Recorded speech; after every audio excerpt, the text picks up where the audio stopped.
man, I'm working. I'm working. I thought we were going to be on the news tonight. Yeah.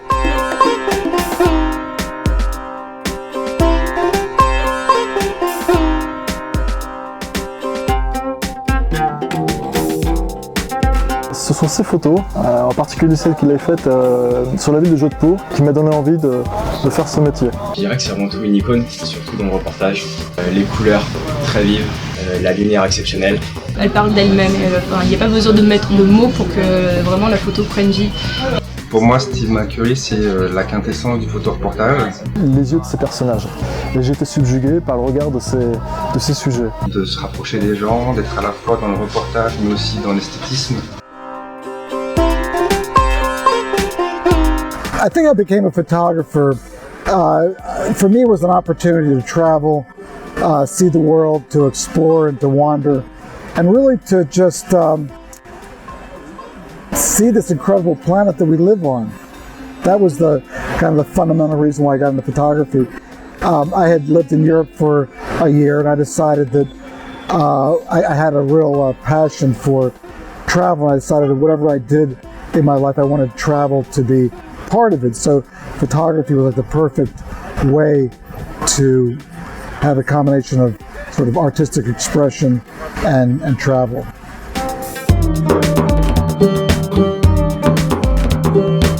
I think my love of India comes from the fact that it has such a rich culture. It has such a variety of religions, geography, landscape.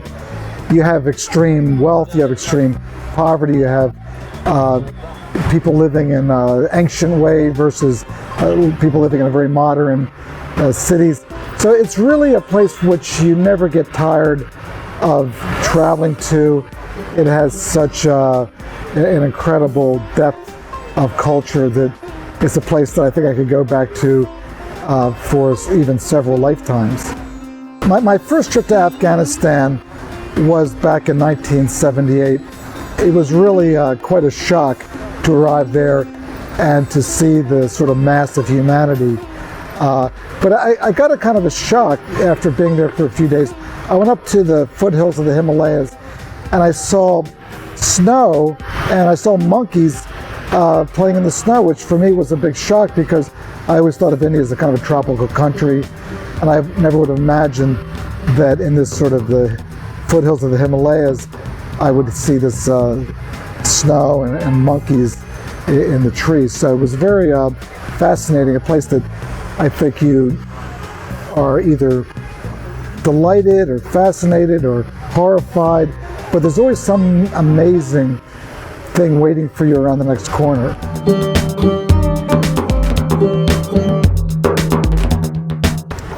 For me, photography is about observation. It's about being curious about the world that we live in, and simply just exploring and wandering and just enjoying being alive and trying to get the most out of the time we have in this world.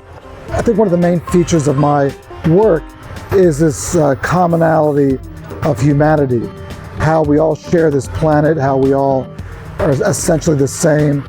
We may have different religions, different languages, but fundamentally we're all pretty much the same, which I think is a wonderful thing if you look at the glass half full instead of constantly looking at the glass half empty.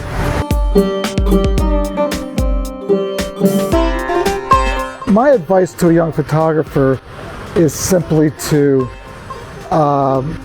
look at the history of photography, be prepared to work hard, and to always photograph for your own pleasure. Find some time when you can make pictures that for you and not just simply for a client or for a job.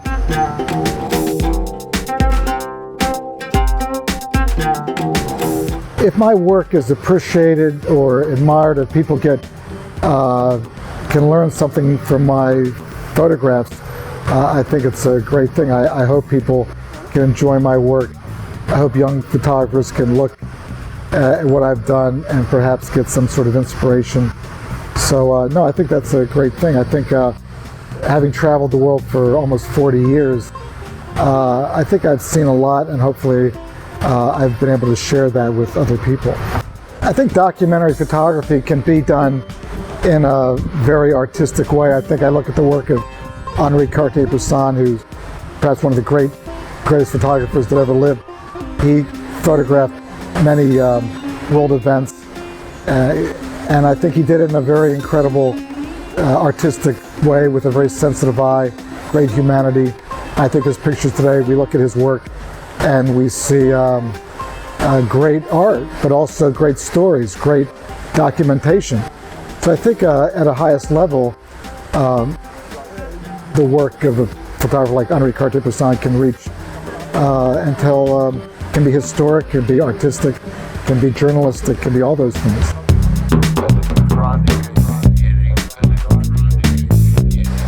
I think the picture of the Afghan girl is a picture obviously that's been very important to me. It's a picture which we work with every day. People want to publish that picture, people want to paint it or draw it. So it's become a picture which has become part of my life, but I think I look at it in a very sort of positive way. And I'm very happy to be associated with that picture. I think the picture's inspired people all over the world.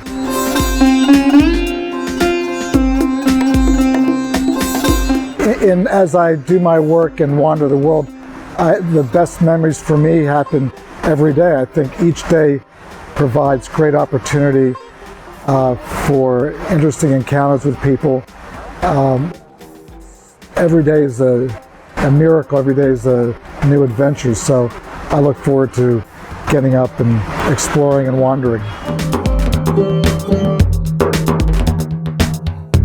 I think the worst experience of my life as a photographer was being in a plane crash in Slovenia, where I thought this was the end. I thought I was going to die. I was doing some aerial photography around this really beautiful lake, and for some reason the plane I was in crashed into the lake, and by some sheer miracle I was able to escape with my life, but it was very scary.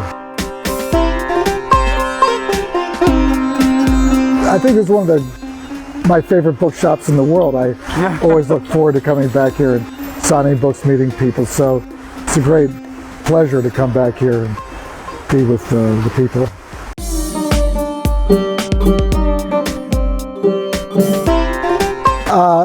I think what I hope God would say when I come into the gates of heaven is, did you bring your camera? Can you take my picture?